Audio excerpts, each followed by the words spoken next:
सज्जनों, क्या मासिक धर्म में महिलाएं अपवित्र होती हैं? आज मैं इसी विषय पर संक्षिप्त रूप में अपने विचार प्रस्तुत करूंगा।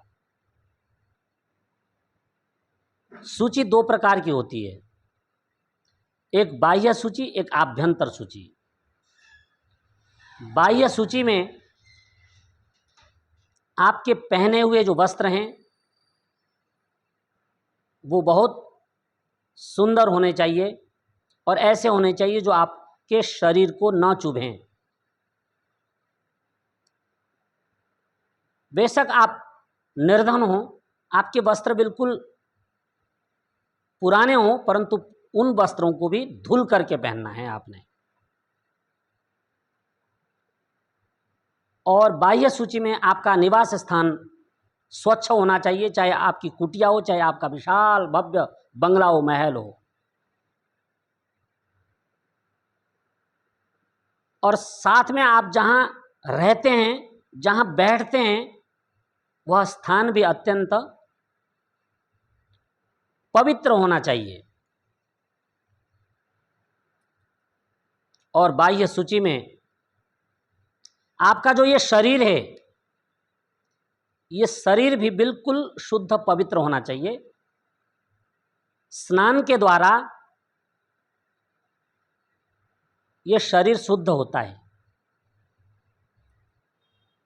समय पर उठना, मंजन करना, नित्य क्रिया से निवृत्त होना और स्नान आदि से शरीर को शुद्ध करना, ये परम आवश्यक कर्म हैं। इन्हें नित्य कर्म कहा जाता है।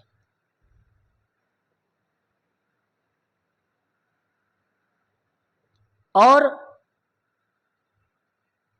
आभ्यंतर सूची उसे कहते हैं, यम नियमों का पालन करना।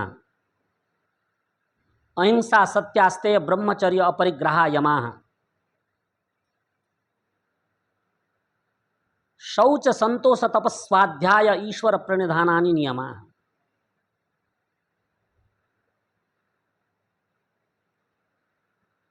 आप मन, वचन और कर्म से पवित्र हों, ऐसा आपको प्रयास करना है। धर्म के 10 लक्षणों को धारण करना है। धृति, क्षमा, दमोस्तेयम, शौचम, इंद्रिय निग्रह, धीर विद्या, सत्यम, क्रोधो, दशकम धर्म लक्षण।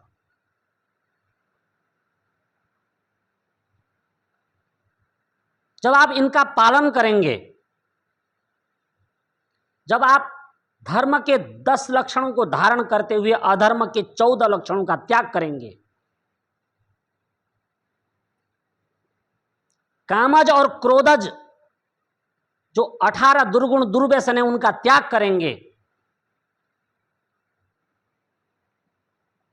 तो आप समझ लें कि आप अत्यंत पवित्र हो चुके हैं। बाहर से भी पवित्र हो चुके हैं और यम नियम आदि का पालन करने से, धर्म के 10 लक्षणों को धारण करने से आप भीतर से भी पवित्र हो चुके हैं। अब जो मासिक धर्म में महिलाएं अपवित्र होती हैं, ऐसा जो लोग कहते हैं, उनको इन सारी बातों पर भी विचार करना होगा। सज्जनों, जब महिलाओं को मासिक धर्म होता है तो शरीर से प्रदूषित जो रज है वो बाहर निकलता है और यह लगभग 7 दिनों तक प्रवाहित होता रहता है शरीर में। आजकल तो आधुनिक संसाधन उपलब्ध हैं, उनके द्वारा महिलाएं उसको बाहर गिरने से रोक देती हैं, परंतु वह शरीर में रहता है और निरंतर धीमी गति से बहता रहता है। और यह प्रक्रिया 5-7 दिनों तक निरंतर रहती है।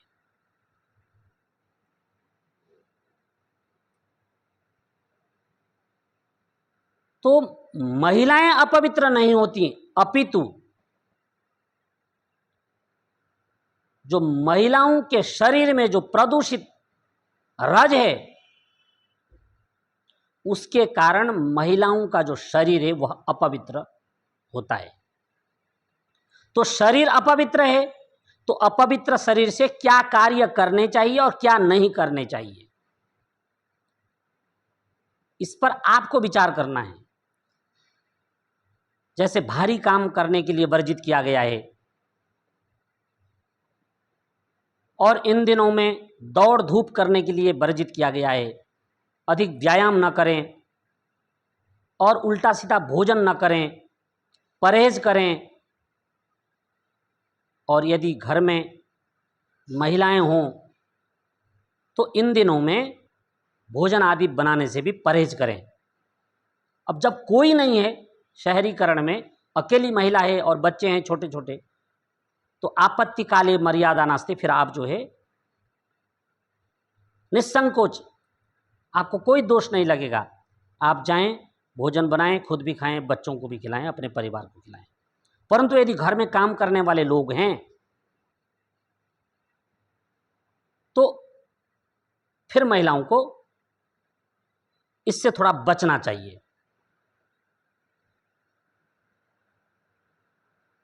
तो मेरा विषय था कि मासिक धर्म में महिलाएं अपवित्र होती हैं अथवा नहीं।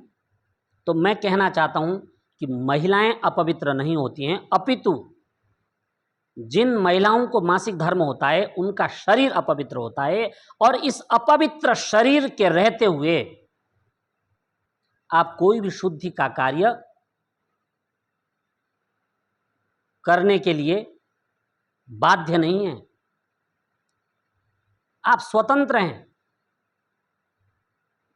जरूरी नहीं उन्हीं दिनों में उन कार्यों को करना, आप 7 दिनों के बाद भी उन कार्यों को कर सकते हैं। इन दिनों में हवन पूजा पाठ करना चाहिए अथवा नहीं, मंदिरों में प्रवेश करना चाहिए, जाना चाहिए अथवा नहीं, इस विषय पर मैं आगे आपको जानकारी दूंगा और शास्त्रों के अनुकूल जानकारी दूंगा। महाराज मनु और अन्य ऋषियों के द्वारा इस विषय में क्या कहा गया है, इसकी आपको ठीक ठीक जानकारी दूंगा। पर आज इतना जरूर कहना चाहता हूं, उन अंधे वैज्ञानिकों को जो ये कहते हैं कि कुछ नहीं होता है मासिक धर्म और कुछ नहीं है, कम्युनिस्ट हैं, नास्तिक हैं और अन्य धर्मावलंबी हैं, ये इसको कहते हैं, ये पाखंड है। परंतु मैं आपको कहना चाहता हूं, यदि कोई शौच करने जाए और साथ में वेस्टर्न आजकल जो पेपर चले हुए हैं जिसे टॉयलेट पेपर कहते हैं, उससे पोंछ ले और आकर के बैठ जाए, धोए ना पानी से, तो क्या वह व्यक्ति पवित्र हुआ टॉयलेट पेपर से पोंछ लेने से? नहीं, क्योंकि उसके शरीर में मल है। जब तक वो जल से धोएगा नहीं तब तक उस मनुष्य को पवित्र नहीं माना जाएगा। और उस अपवित्र शरीर में रहते हुए क्या वो कोई पूजा कर सकता है, कोई हवन कर सकता है, कोई ध्यान कर सकता है, कोई पुण्य काम कर सकता है?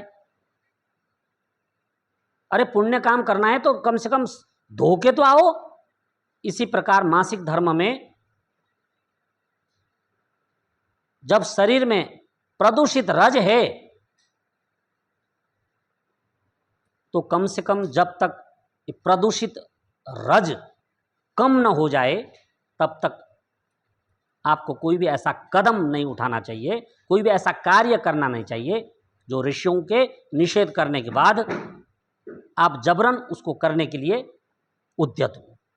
तो आज के लिए इतना ही, आगे मैं नई जानकारी के साथ आपके बीच आऊँगा। धन्यवाद।